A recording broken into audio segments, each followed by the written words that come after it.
I heard you wanted a book review, don't you? How's it going? I hope everyone's doing good today. Let's move that slightly. I hope everyone's doing good today. I am a bit overdue to do this book review, but that time has not gone to waste. I've been reading books that friends at work or wherever it may be have asked me to read, and they want that book back. I could have definitely gotten this review out much earlier than this. Just know that I have been doing things to try and progress myself, and the challenge, I need to prioritize it more, but that time has not been wasted. And also just hoping everyone's doing okay through these hard times. I mean, there's so many huge things happening in the world right now.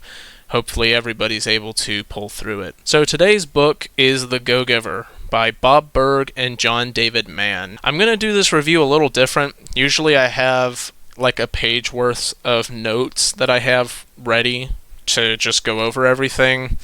Today I don't have that, and I'm going to try and recall everything as best as I can.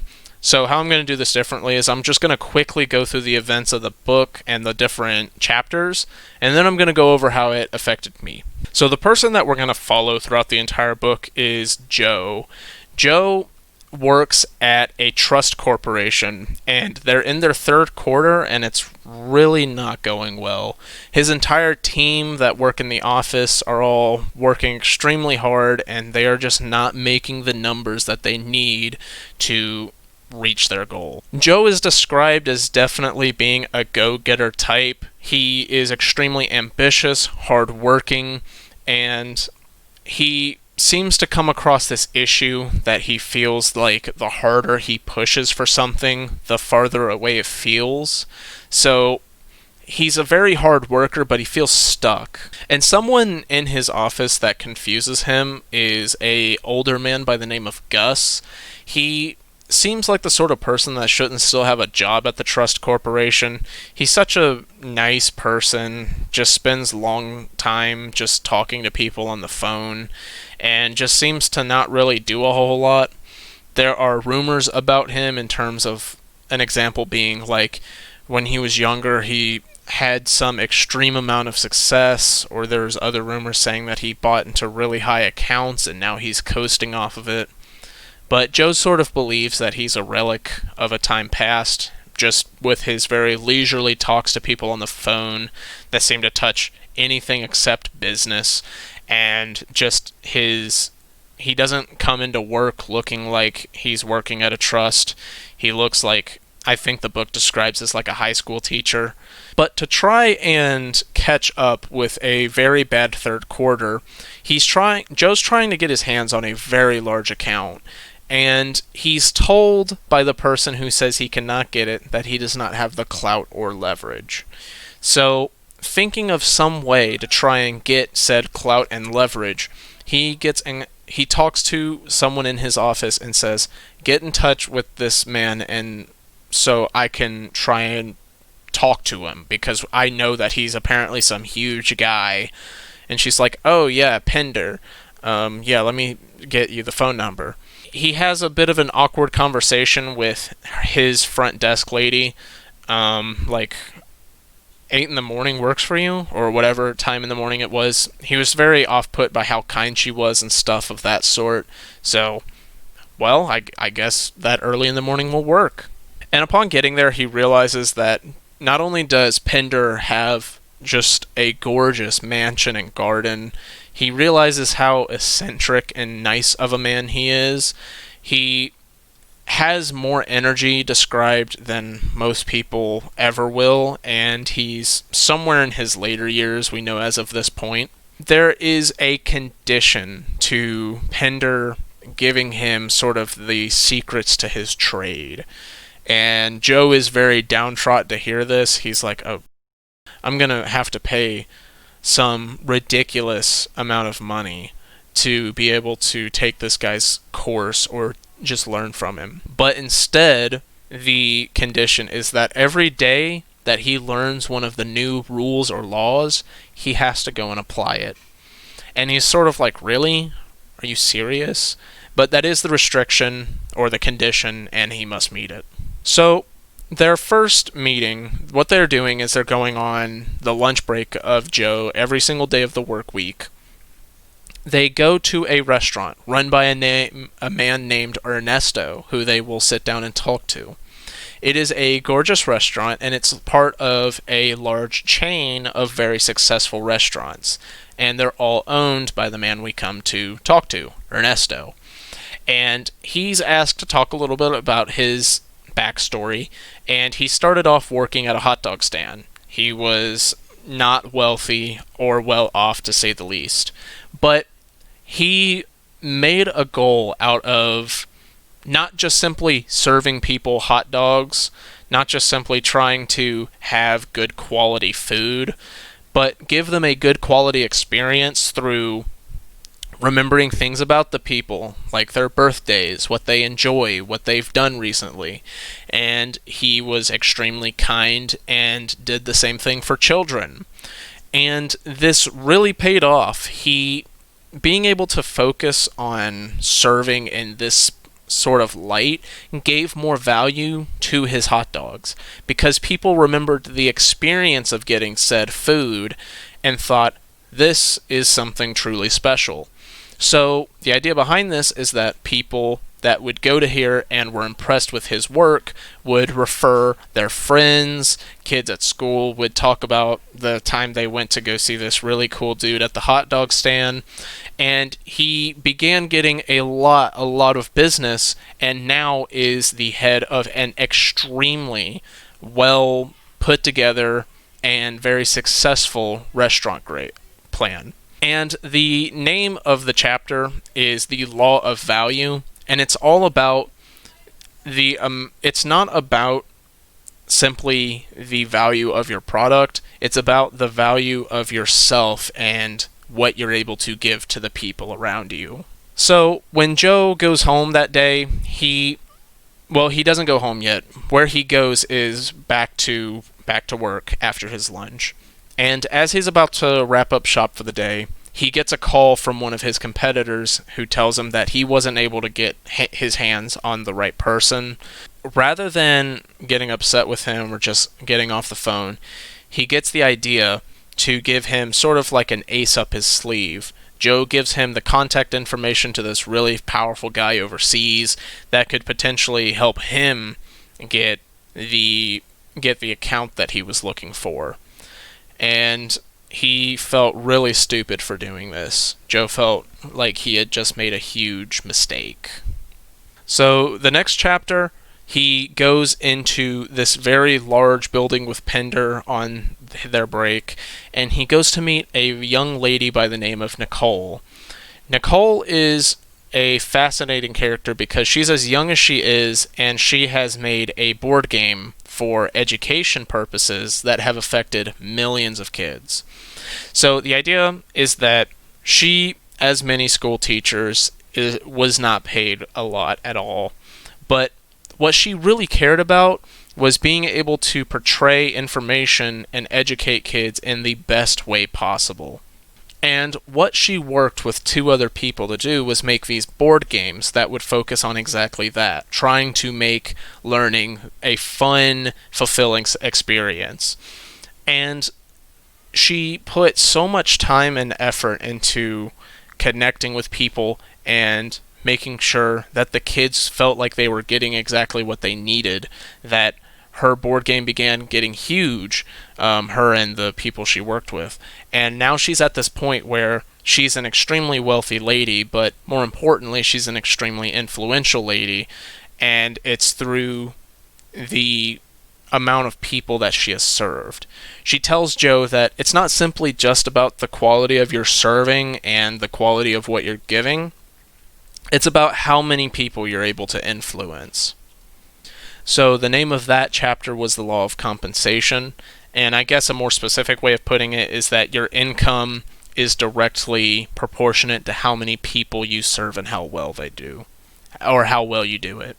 They go to meet Sam Rosen, who is a person that owns the best financing service company in the world.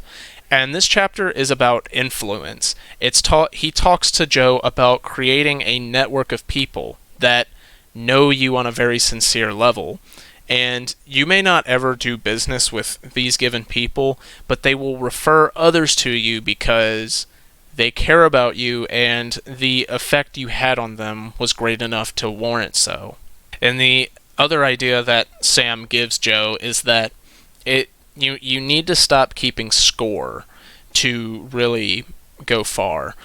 Keeping score of the numbers, the money that you make, but Sam is saying that that's not important because what is important is your influence on the people around you. The needs you have financially will be met in due time based on how much of other people's needs and interest are your needs and interests because you value them greatly. So when he goes home that day, him and his wife have an allotted amount of time to talk about their usually stressful day at work, and they are supposed to stick to that amount of time, and because they both work high stress jobs, and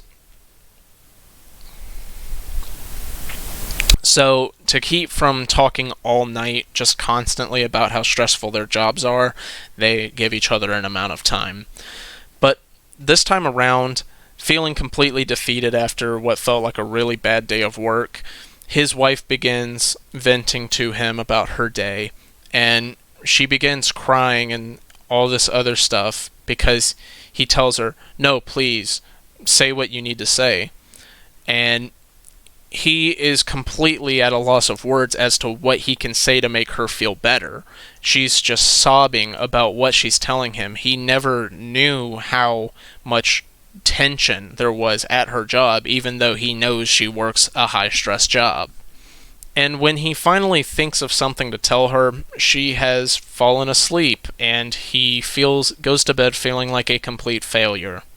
He wakes up the next day not feeling any better, however, because he realizes he's late for work. And right before he throws his pillow, because he believes that he failed the condition of Pender, he feels like he failed his wife and failed as a day of work. Right before he throws the pillow, he sees a note on it.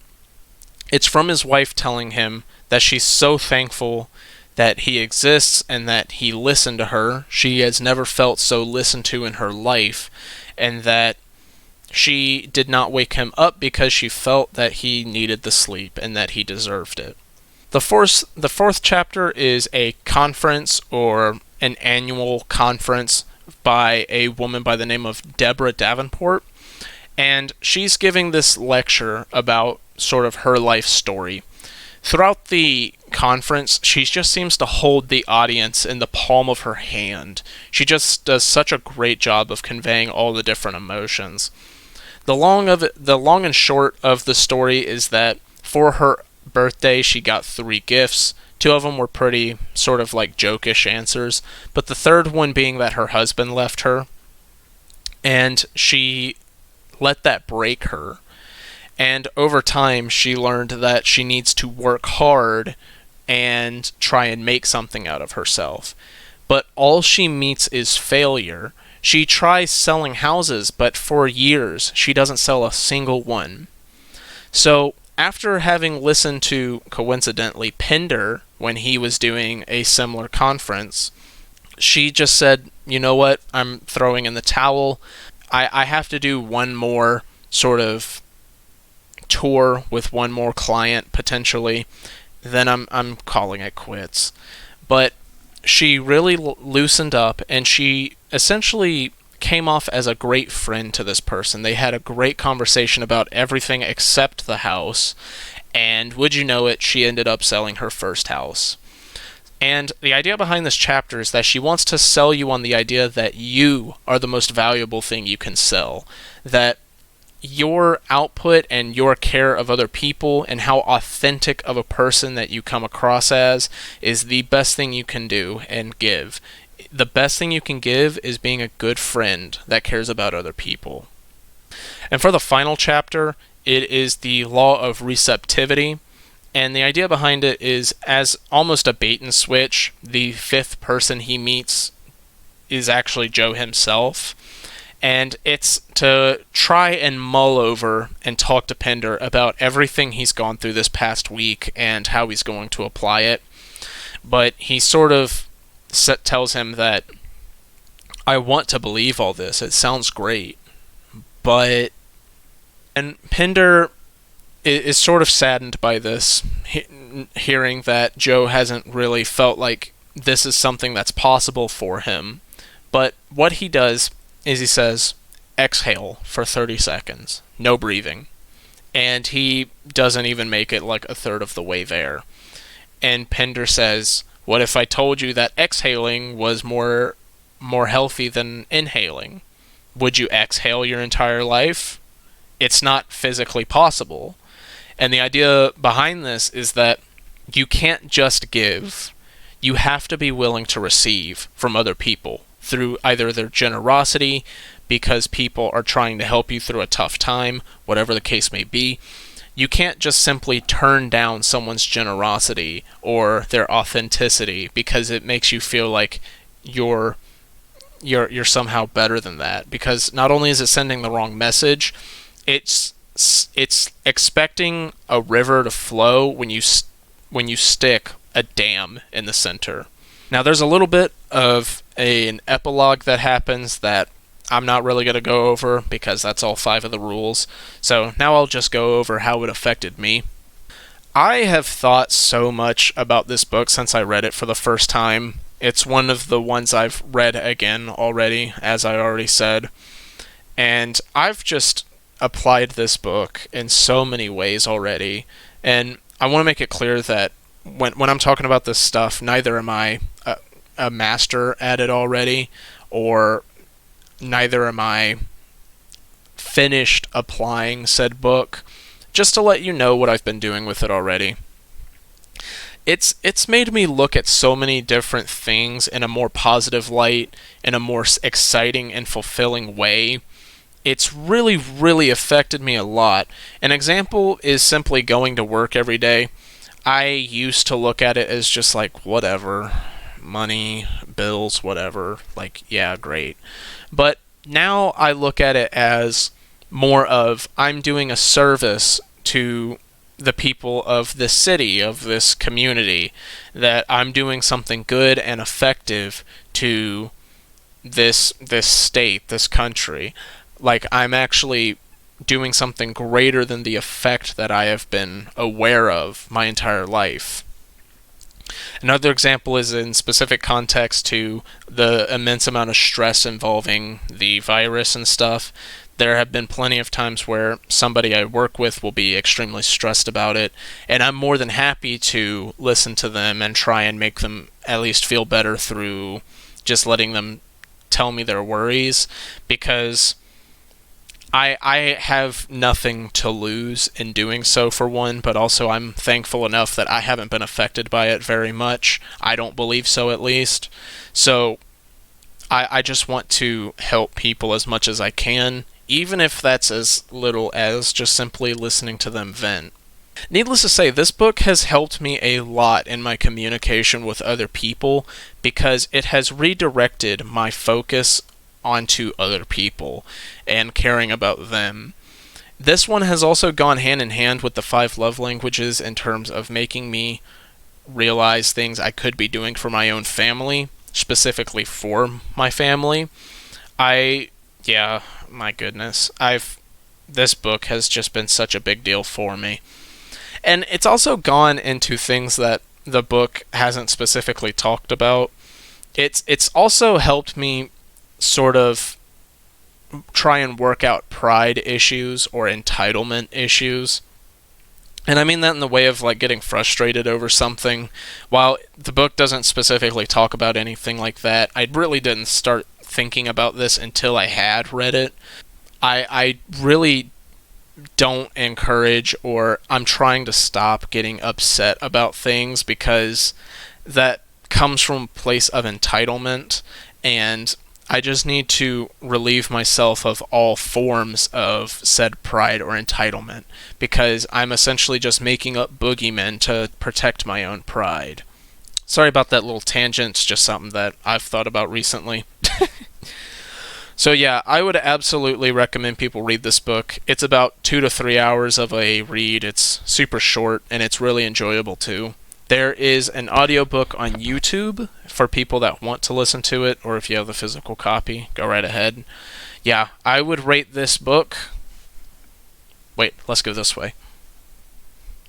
I would rate this book a pender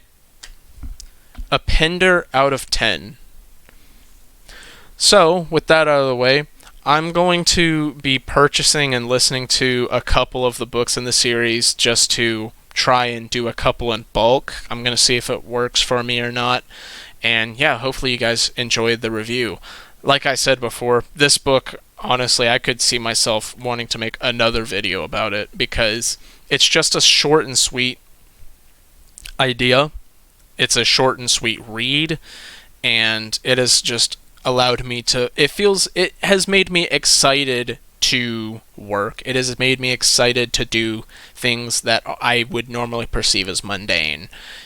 I just could not say enough about this book. Thank you guys for watching, and I will see you in the next review.